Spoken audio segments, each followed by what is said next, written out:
What's going on, y'all? So, I know a lot of these cooking shows say,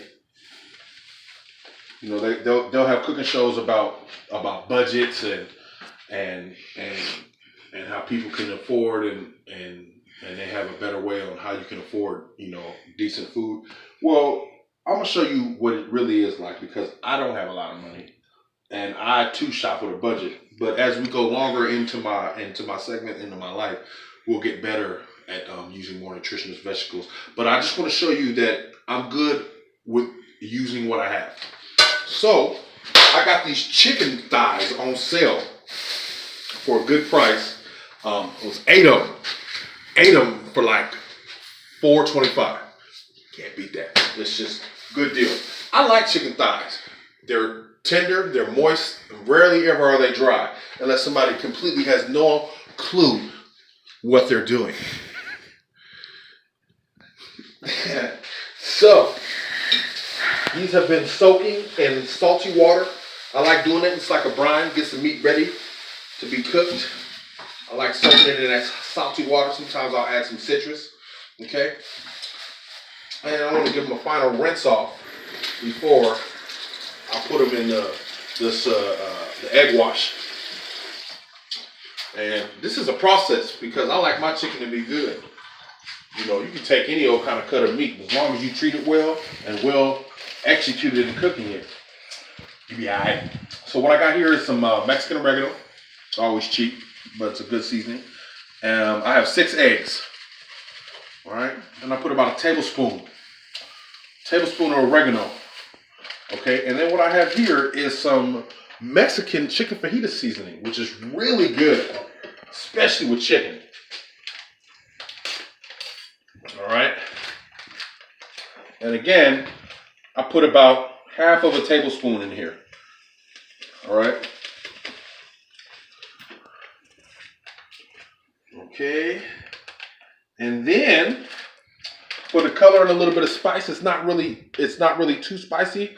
I like using this menudo. Yeah, never used it before in my life. Barely don't even know what to call it, but I know that it smells good and I like the taste of it. And it goes excellent with poultry and pork. Yeah.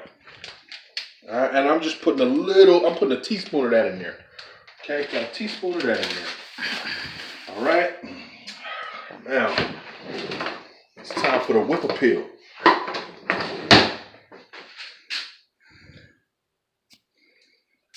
I can't really say it's not the last utensil you'll be using in the kitchen, but one of the few. All right, I'm going to mix that all up together. I want to get all the seasonings incorporated. All of that. All right? All those seasonings. All right? Well, now I'm going to do something a lot of people don't do. Is I'm going to add a little kick to mine. I'm going to throw a little bit of soy sauce in there. All right? And I'm going to put a little bit of red wine in here. All right? And what the red wine does is the bitter goes really well with the chicken. And that acid in there breaks the chicken down from the wine. So it's going to be sitting in here getting tender, more tender than it already is. Right, and then I'm going to put about a half a cup of almond milk in there.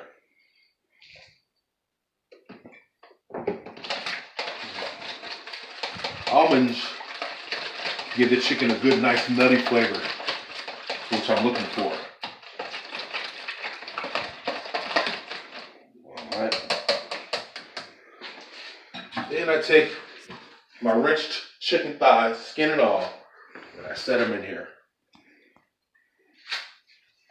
Let them sit in there, let them get submerged. Can't be afraid to touch this wet stuff. A lot of people, I see some people, I got a lot of friends, and certain friends, we're not going to put nobody on blast. This was years ago, but they're like, if I got to touch around meat, I'm not doing it. Just like, whatever. You know what I'm saying? You got to love that. Love getting in there. You got to feel that meat, tenderize it, get all the seasons going up in there. You got to get intimate with your poultries and your meats and everything, or they ain't gonna love you when you be eating them. You know what I'm saying? They allowed us to eat the body. They sacrificed them, so I'm pretty sure they didn't sign up for it. But show that meat a little bit of respect, just a little bit. Okay.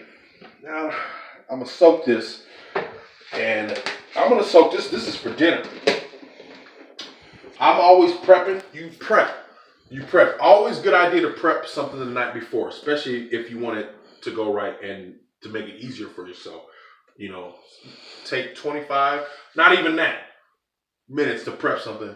That way the next day, bam, you can just get it out and get it done. Always a good idea to prep the night before. But this is Sunday. I don't want this to sit overnight.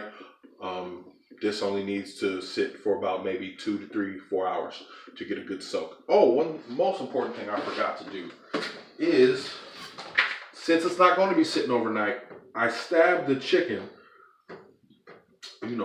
so this marinade can go into the pores and we can get on the inside of things. I puncture it a little bit, and I'm not going to puncture it too hard because this is plastic. That would suck. I can see my liquid everywhere. I'm not going to do that. But I know from experience. Okay, take this in here, and it sits in the fridge. All right, and then let me show you something. See, I'm showing you another thing that a lot of people. Now, I don't have anything, no flour. Sunday I always like to fry a protein. Pick that day out of the week to do some frying, because if you fry every day, of course, it's not good for you. So, but this is what I'm gonna use to batter it. It's flour. It's a country gravy mix that you use to make gravy. I figure it's flour and it's peppery, so it'll give me kind of like a southern fried with skin. And so all I'm gonna do is in 3 to 4 hours, take that chicken out, open this up, put it in a bowl, and dredge the chicken in it. And because of all the eggs and the milk and everything on there, it's really gonna hold well to this country gravy mix, which can be used to make a country fried anything. So that's crazy. You can use this to make a gravy for country fried steak, and you can use this flour to make country fried steak as the batter on chicken, onion rings even. I mean, it's really good. It's a really good substitute if you notice that you don't have any flour or anything to batter something and you just have a bunch of country gravy mix. This is excellent for a substitute. Okay? Peace, and we will stay tuned. I'll show you guys the end results of this beautiful chicken. All right?